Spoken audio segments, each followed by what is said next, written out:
curious if my viewers get frustrated with their doctors not giving them more options for care.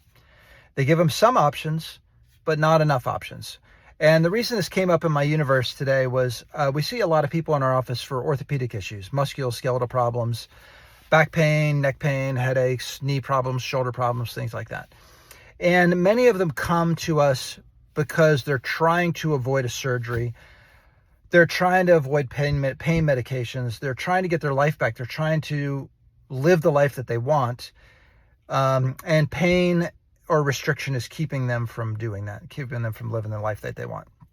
And they come to us and they're looking for other options that they haven't been given at the orthopedic or the neurologist, neurosurgeon, things like that. Would you want your doctor to give you more options like PRP, platelet-rich plasma, stem cell injections, prolotherapy? Do you want them to give you those options? Knowing what, they don't give you those options, by the way, because they're not the standard of care. And a big reason is because they're not covered by insurance. And most doctors are afraid to have that conversation with the patient. They don't want to have that conversation. They don't want to talk to you about the fact that it's not covered. They don't want to have to try to sell you on that product or that service. They would rather just defer all of that to your insurance company.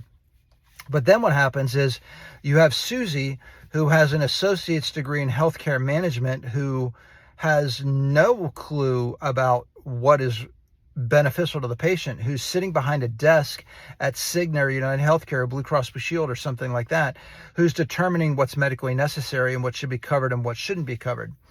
So you're having a non-medical person decide that, put your doctor in a position where he has to have a conversation that he doesn't want to have. They didn't go to school for that. They don't want to have those conversations about selling you on spending money. They just want to treat you. And the easiest way for them to do that is to do things that are covered, or which are the standard of care. Anyway, I digress. Leave me some comments below. Do you want more options? Do you want your doctor to be giving you more options, even if those options are not covered by your insurance?